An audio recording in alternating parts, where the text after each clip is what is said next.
কংগ্রেস শূন্য BJP slogan ফলক show কাছাড়ে আশানুরূপ ফল কংগ্রেসের। গণনা শুরু হয়েছে 11ই মে সকাল 9টায়, শেষ হয়নি 12ই মে দুপুর অবধি। এখনো চলছে গণনা। কাছাড় জেলা পরিষদে কংগ্রেসের আশানুরূপ সাফল্য, গণনা প্রক্রিয়ায় বিলম্ব আর কত সময় লাগবে তা নিয়ে অনিশ্চয়তা।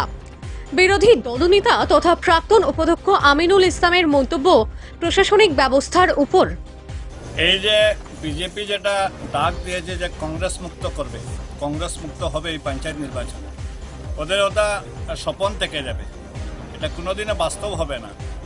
আজকে বিজেপি ওদের বরাক উপত্যকার 3 জেলা ওদের দুর্গ ছিল, ওরা ভাবতো বিজেপির দুর্গ, কিন্তু আজকে এই পঞ্চায়েত নির্বাচনের ফলাফল বার হওয়ার পরে দেখবেন ওই বিজেপির দুর্গ আর থাকছে না। ওই 3 জেলা, ওই 3 জেলাতে বেশিরভাগ জেডপিসি, বেশিরভাগ এপি এবং কংগ্রেসের সমর্থিত গ্রুপ মেম্বাররা জিতবে।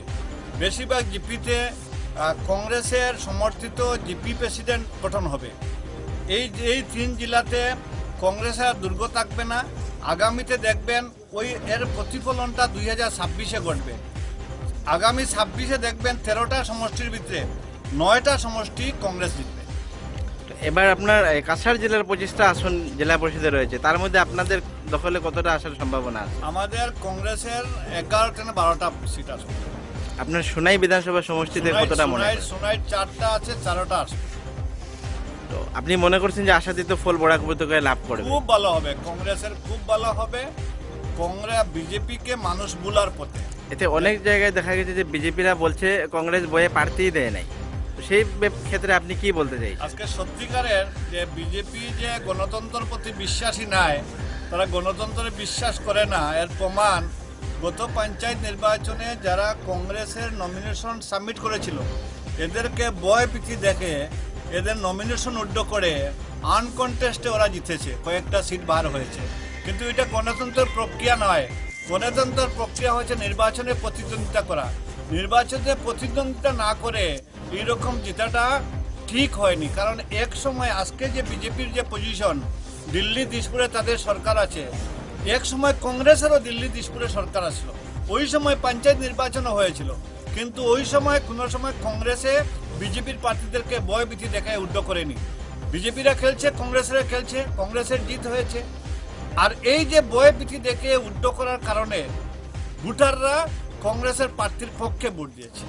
আচ্ছা, আজকে দেখা গেল ভোট গণনা প্রক্রিয়া শুরু হতে অনেক লেট হয়েছে, তো সেই ক্ষেত্রে আপনি কি আশা করেন যে জেলা প্রশাসন বলেছে 24 ঘন্টার মধ্যেই সম্পন্ন করতে পারবে, এই ক্ষেত্রে আপনি কি মনে করেন পঞ্চায়েতের ফলাফল কত সময় লাগবে ঘোষণা হতে?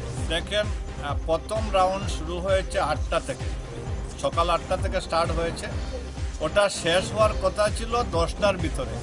যে গ্রুপ মেম্বার এপি ওইগুলা 10টার ভিতরে শেষ হয়ে যাবে, কিন্তু ওই ফার্স্ট রাউন্ড শেষ হতে প্রায় 2টা বেজেছে।